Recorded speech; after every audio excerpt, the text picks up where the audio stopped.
Hey everybody, thanks for joining me for a short video on the Casio Duro. Every now and then you stumble upon something with great value, and I feel like this watch is definitely a great value. I kind of found this watch through, I guess through my Amazon feed. So ultimately I took a shot and I bought it. So I paid $49, maybe $50. I had an Amazon gift card for $25, so after shipping and everything, it was like $35 to my door. I was not expecting this kind of quality, and like I said, I'm a little late discovering this watch, but I feel like it's a hidden gem. Yeah, it is a quartz. It's an analog quartz, but it's very well made. And so let me talk about the specifications on this watch. So this watch is lug to lug. I want to say it's 48.5 from here to here and 44.2 from here to here. So the case size is theoretically is 44 millimeter case size. It does have a screw down crown. It does have 200 meters of water resistance, which makes it an actual dive watch. It does have mineral glass. It does have a date window right here. Sorry, right here. Yeah, so it's a great watch. So it is all 316 stainless steel. It does have a screw down case back, not a pop in. And so the bracelet on this is made by Strap Code or Miltat, whichever one you want to choose. Which makes this watch, another great thing about this watch is I guess the lugs, they don't extend too far, so you don't get a lot of play right here. You could actually put a straight end link bracelet on that, which is plentiful. And this is 22 millimeters here, so the strap on this will be 22 millimeters here to 18 at the clasp. This has screw in links, and it's a solid end link. It's a pretty nice bracelet actually, but it elevates the watch, makes it look more expensive than it actually is. Now there is mods for this. There's a website called WR Watches, WRWatches.com. They have a few mod parts for this. You can get a sapphire glass or sapphire crystal domed, or you can get it flat with a magnifier. So I'm probably going to eventually put one that's flat with the magnifier on this. I did order the ceramic insert for it. I haven't seen it yet. It's still in transit.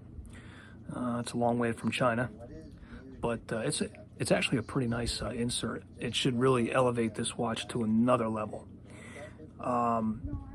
It's not often that you see a quartz analog watch that carries this much for so little. Now, there are better companies who are not better companies, but there are companies who are making quartz watches that are higher end.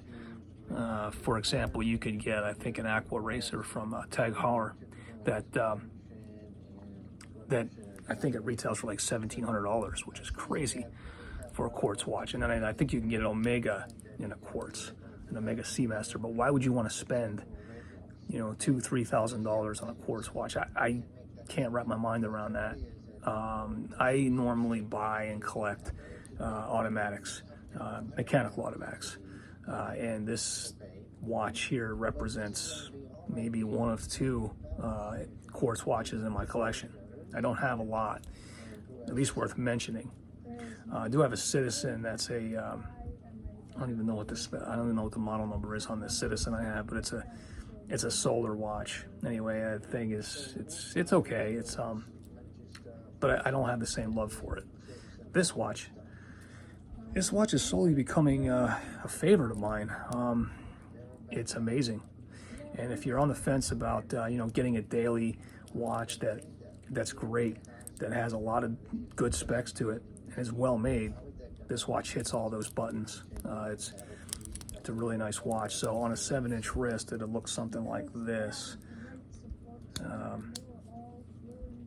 And I think it's just a really well-made watch. So if you're wondering about the bezel play on it, or the bezel action, so to speak, no play, no back play. Just awesome.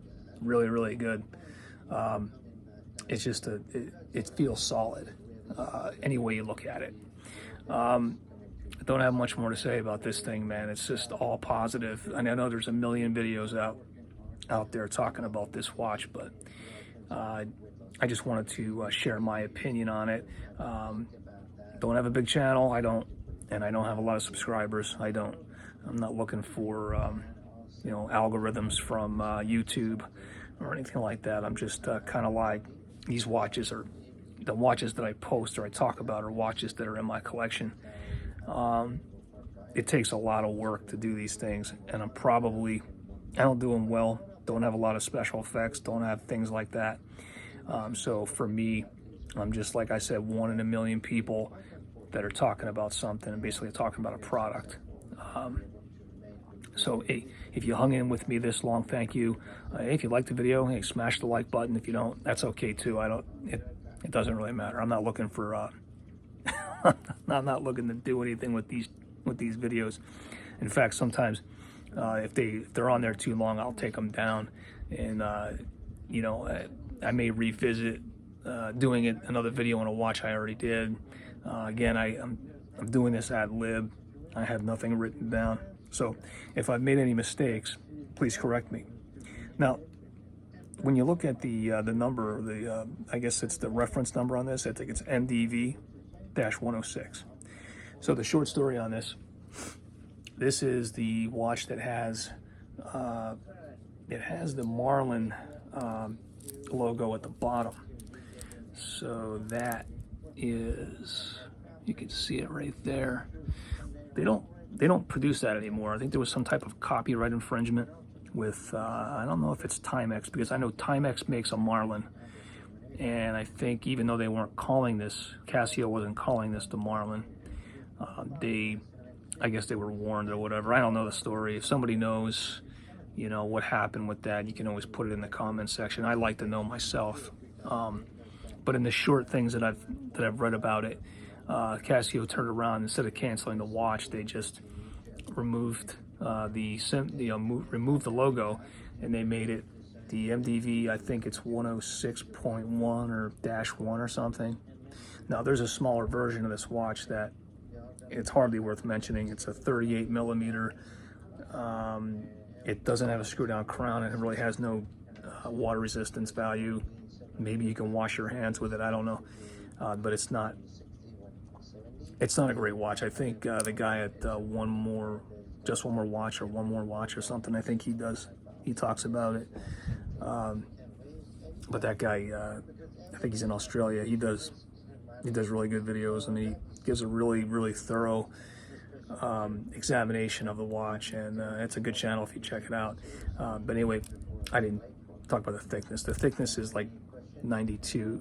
No, I'm sorry. Thickness is 12.1 millimeters, and with the weight, just the watch, is I want to say 92 grams. So with this price, it's probably like maybe 125, 150, 150 grams maybe. So it's not a super heavy watch, but again, it's a 44 millimeter case. So if you have smaller wrist, you may want to just not go this route, unless you like big watches. I mean, that's up to you. But anyway, I think I covered just about everything, and I'm sorry I'm all over the place. I don't have anything written down, nothing scripted, but it's an awesome watch. Do yourself a solid, and if you're looking for something cheap, maybe a gift for somebody who doesn't care about the quality of a watch or doesn't really wear watches much, this is a great watch to start with. You can't go wrong. In fact, what's happening with me is I'm starting to love this watch more and more every day, and it went from being a beater to, wait a minute, I don't want anything to happen to this thing, which is crazy. It's $50. $50 on Amazon, $50 from Walmart.com. I've seen them as high as 70. Now they do make one that has a stainless steel bracelet on it, not this bracelet, but I think it's got a hollow end link or something. The bracelets on Casios are not known to be very good. This came with a rubber strap, which I don't even think it was rubber. I think it was like some kind of resin silicone. Kind of felt funny. So the first thing I did was I took it off and I put this on. So I think that's the end of my video, and I want to thank you for hanging with me if you did. And yeah, I'll see you guys in the next video, and stay safe out there.